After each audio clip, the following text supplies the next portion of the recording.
Good morning. My name is Martha Turner, and I am the property manager for the Society of Helpers.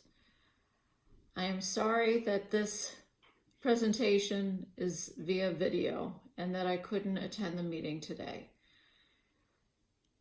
I thought it would be good since I haven't had a chance to meet everyone in the leadership group and all of the sisters. So I wanted to give you a little bit of background about me.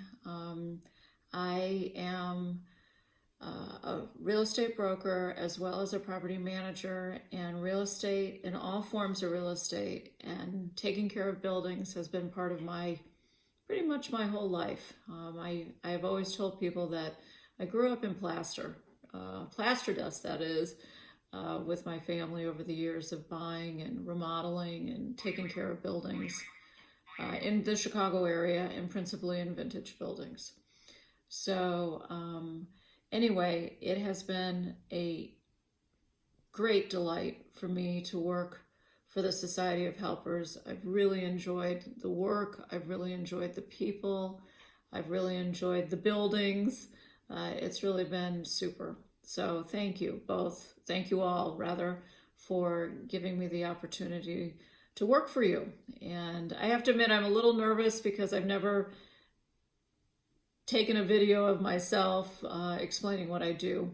So anyway, I thought maybe I would go down building by building briefly about what is going on, what has gone on, and a little bit about the future. So just as a little bit of background, within the last couple of years, 2 of the buildings have been sold that were part of the portfolio. That was the Hyde Park townhouse, as well as the house in Bridgeport on South Aberdeen.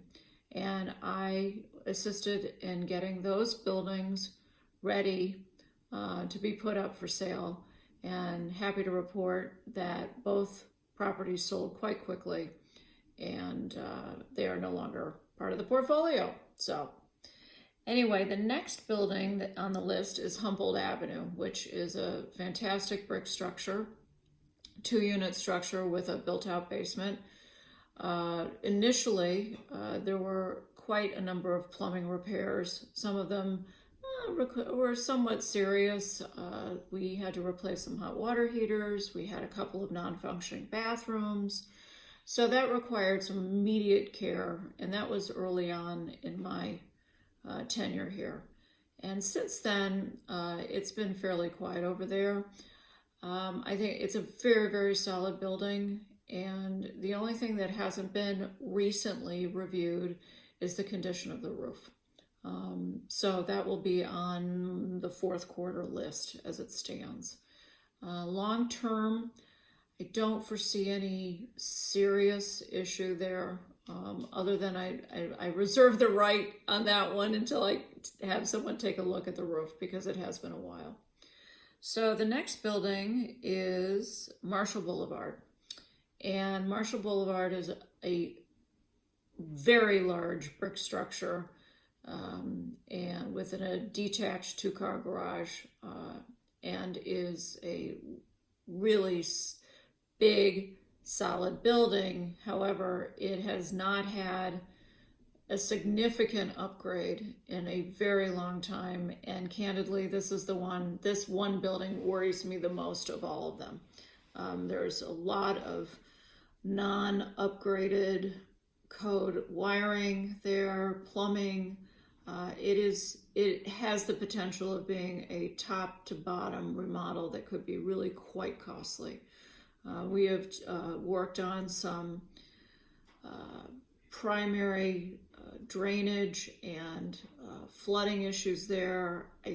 We think we have them under control now. It has been a multi-step process.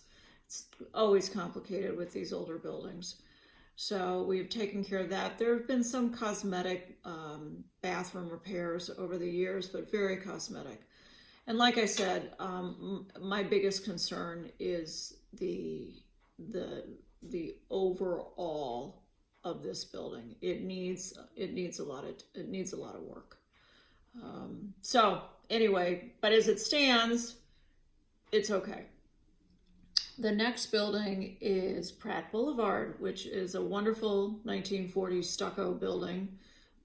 Really fantastic structure that prior to my tenure had a new garage, a detached garage put on, had a complete kitchen renovation. A lot of the bathrooms have been worked on. In terms, since I've been on board, we have replaced a couple of hot water heaters. We've had some boiler upgrades. We've had some repairs concerning boiler piping. We've had a couple of different deck repairs due to constant leaking issue off of the second floor deck. We think we have it under control. It's taken a while. We've had a couple of roofing repairs. The last time I spoke to the roofing company we use, he felt that the structure was due for a complete tear off, a complete re-roof in the next 2 to 5 years. He's done a couple of, there's been a lot of patchwork. Nothing's leaking, we're okay, but that would be a significant expense in the next 4 or 5 years, basically. Other than that, the building is in really good shape. And it's on a wonderful lot, as we know, and wonderful garden. Let's see, next is Circle on West Pershing, which is a fantastic brick structure that was completely remodeled and redone about a decade ago before I was on board. We've had some minor repairs there, some roofing issues already. We're investigating some concrete crack repairs, interior as well as exteriors. Sister Alethea requested some new exterior security lighting, which has been a big upgrade to the overall building, security, everything. So there have been some minor repairs, but the HVAC is in good shape. The boilers and the gas forced air is in good shape. So we're overall, Pershing is really doing just fine. Then we have the Retreat House, Yorkville.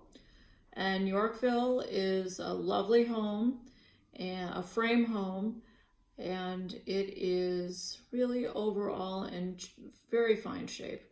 About a year ago, we had a complete tear off of the roof, which had not been done in a very long time, and proper venting and a lot of upgrades that needed to happen, as well as an enclosed porch that was completely re-roofed as well. So that was a significant upgrade and improvement to the building. Along the way, we also had some plumbing work done, mostly cosmetic, to get faucets and things working properly, shower heads, because there are a lot of bathrooms. All that was completed. A little bit of minor kitchen appliances that were replaced, some lighting, but overall the building is in really good shape and very well taken care of. I don't foresee anything significant there in the near term.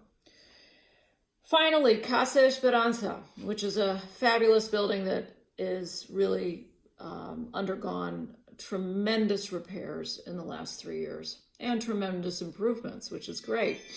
When I arrived, we had some very serious emergency tuck pointing that needed to be done, which was accomplished.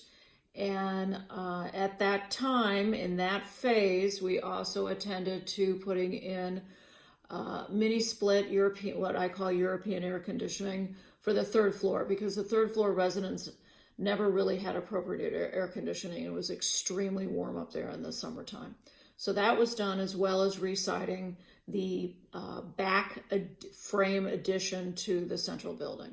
So that was kind of the first phase, as well as some minor repairs. The second phase started with enclosing the entire 3 sides of the entire property with a 6-foot wooden privacy fence, which I think everybody was really, really happy with. It provided so much privacy and security to the residents, and that was completed in the last year.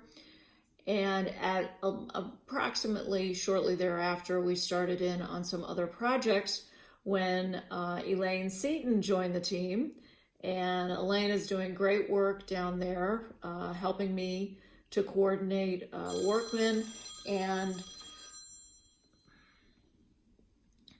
pardon me, sorry, workmen, and to do some a lot of minor repairs, but then some more significant repairs concerning the basement area, providing more desperately needed storage, which has been completed.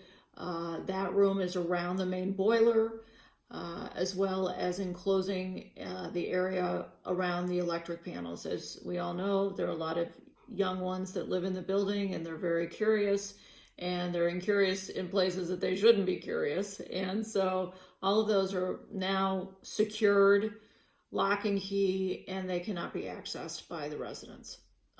And in addition, there's a learning center room that was created in the basement, another public area for the children, which is great. And it's up and running and painted and doing well. And then also, along with security and safety, which are paramount to me, the most important part of what I do for the society, is we had a new back staircase installed on the property. So that was just completed, and finally a whole brand new black asphalt back area poured just in the last couple of weeks, and it looks great. And I know Elaine has a lot of great things planned for that area for the residents. And in that area, we also provided an area for garbage bins, which are always complicated in the city, maintaining them and keeping them clean and not taken over by four-legged creatures in downtown Chicago. So that was really great to bring them within the property. So anyway, I do know that there are some long-range plans that are still being discussed concerning Casa.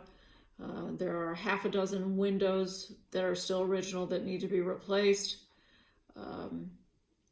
There was extensive boiler work done, so I don't foresee that being an issue down the road. But the windows, there's been conversation about the spiral staircase in front, whether or not it is necessary, unnecessary, is it required code?